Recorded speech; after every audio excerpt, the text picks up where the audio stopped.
अबुल पकीर जैनुल आबदीन अब्दुल कलाम का जन्म 1931 में हुआ था। वो तमिलनाडु के रामेश्वरम से एक साधारण परिवार से थे। छोटे कलाम के बड़े बड़े सपने थे। वो एक होशियार छात्र थे जिन्हें ज्ञान की प्यास थी।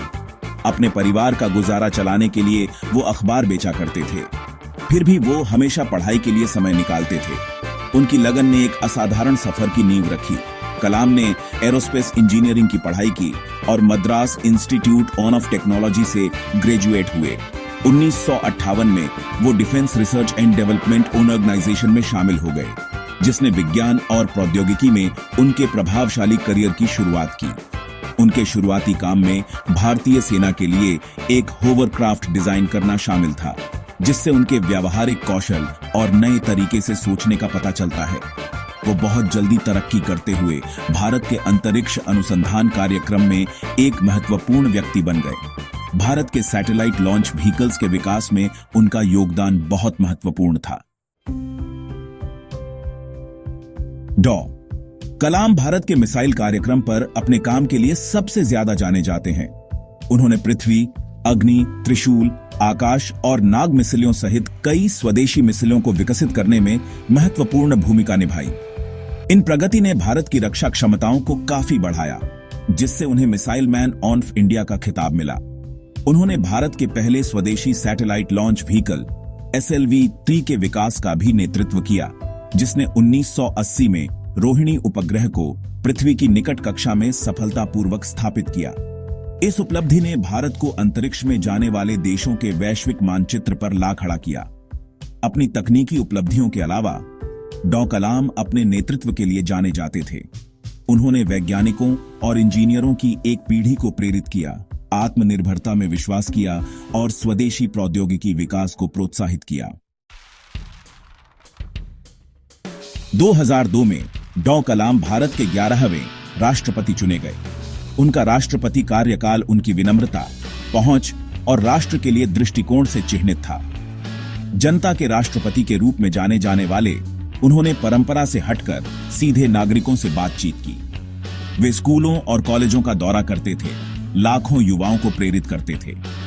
डॉ कलाम ने शिक्षा, नवाचार और समावेशिता की वकालत करने के लिए अपनी स्थिति का इस्तेमाल किया। वे एक विकसित भारत को आकार देने में युवाओं की शक्ति में विश्वास करते थे। उनका राष्ट्रपति कार्यकाल ईमानदारी और समर्पण का एक शानदार उदाहरण प्रस्तुत करता है। उन्होंने देश के सर्वोच्च पद पर गरिमा और सम्मान लाया। भारत 2020 का उनका विजन लाखों लोगों के साथ गूंजा। भाग 4, 1 अरब सपनों को जगाना। डॉ कलाम का भारत के लिए एक बड़ा विजन था। वे भारत को एक विकसित राष्ट्र में बदलने में विश्वास करते थे। उन्होंने आत्मनिर्भरता, खासकर तकनीक में, की पुरजोर वकालत की। उन्होंने शिक्षा को आने वाली पीढ़ियों को सशक्त बनाने की कुंजी के रूप में देखा। उन्होंने अपनी किताब India 2020 a vision for the new millennium में अपने विजन को रेखांकित किया। उन्होंने कृषि, बुनियादी ढांचे, प्रौद्योगिकी और परमाणु ऊर्जा में प्रगति का आह्वान किया। उनका मानना था कि कड़ी मेहनत और दृढ़ संकल्प से भारत महान ऊंचाइयों को प्राप्त कर सकता है।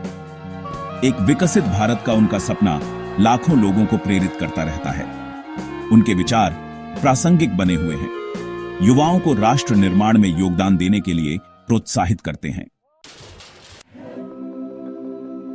भाग 5, प्रेरणा की विरासत। डॉ APJ अब्दुल कलाम का एक छोटे से शहर से सर्वोच्च पद तक का सफर वाकई प्रेरणादायक है। वे लाखों लोगों के लिए एक आदर्श हैं। उन्होंने हमें बड़े सपने देखना और अपने लक्ष्यों को प्राप्त करने के लिए कड़ी मेहनत करना सिखाया। 2015 में IIM शिलांग में एक व्याख्यान देते समय उनका निधन हो गया। हालांकि उनकी विरासत दुनिया भर के लोगों को प्रेरित करती रहती है। उनका जीवन और कार्य दृढ़ता, विनम्रता और राष्ट्रीय प्रगति के प्रति समर्पण की भावना का प्रतीक है। उन्हें हमेशा जनता के राष्ट्रपति, मिसाइल मैन ऑफ इंडिया और सबसे बढ़कर एक सच्चे दूरदर्शी के रूप में याद किया जाएगा। बड़े सपने देखने और बेहतर भविष्य के लिए काम करने का उनका संदेश आज भी बेहद प्रासंगिक है।